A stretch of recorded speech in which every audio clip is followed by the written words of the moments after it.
Everyone, welcome to my channel, welcome to my new blog. আশা করছি তোমরা সবাই খুব ভালো আছো, সুস্থ আছো, আমিও খুব ভালো আছি। এই যে এখন যাচ্ছি আমি আমার দিদির বাড়ি, আর এই স্কুলটা সামনে দিয়ে যতবারই না যাই ততবারই নিজের পাস্টের কথা খুব মনে পড়ে। যাই হোক, চলো যাওয়া যাক।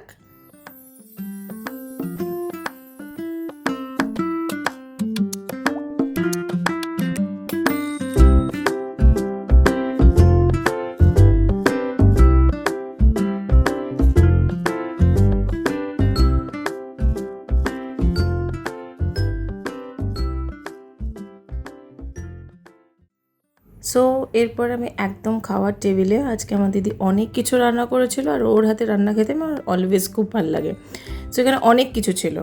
তো যাই হোক, চলো আমি খাওয়াটা শেষ করে নিই, দেন তোমাদের সাথে আবার কথা বলছি। এই যে সবাই ফটো তুলছে, এই যে গুঞ্জা রানী, সৌরদীপ, আমার দিদি, মেজদি, সবাই আছি আমরা। আর এই যে আমি অলওয়েজ চুল ঠিক করতে ব্যস্ত। আমি ভীষণ অবসেসড আমার চুলটাকে নিয়ে, কখন কীরকম কীরকম ভাল লাগছে, আদৌ লাগছে কি না সবসময় দেখতে থাকি। সো রাতের খাওয়া শেষ করে এবার আমরা যাচ্ছি নিজের বাড়ির উদ্দেশ্যে। এই ব্যস্ত শহরটা রাত্রেবেলা কতটা শান্ত হয়ে যায় সেটা যারা রাতে কলকাতা ঘোরে আমার মনে হয় তারাই বুঝতে পারবে। আমার রাতের কলকাতা ঘুরতে কিন্তু খুব ভাল লাগে। তাই গাড়িতে বসে বসে আমি সৌরদীপকে ঠিক এই কথাটাই বলছিলাম যে যখন আমি নিজের গাড়ি কিনবো তখন আমি রাতের কলকাতা ঘুরতে কিন্তু অবশ্যই বেরোবো। ভাড়া গাড়ি করে হয়তো অতটা মজা হয় না যতটা নিজের গাড়িতে হয়, তাই না?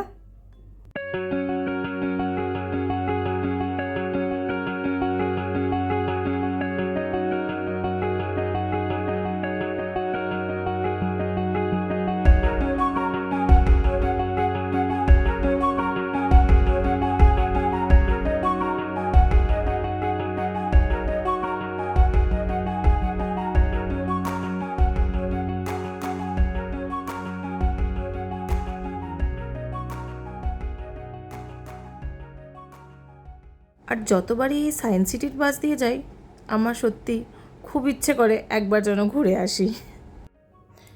তো চলো, আজকের ব্লগটা আমি এখানেই শেষ করছি। আমার ব্লগটা যদি তোমাদের ভালো লেগে থাকে তাহলে অবশ্যই আমার ব্লগটাকে ছেড়ে যাওয়ার আগে লাইক, শেয়ার অ্যান্ড সাবস্ক্রাইব করতে একদম ভুলবে না। তো এই আইটিসি রয়্যাল দেখতে দেখতেই আজকের ব্লগটাকে আমি শেষ করছি। সবাই খুব ভালো থাকবে, সুস্থ থাকবে। Good night.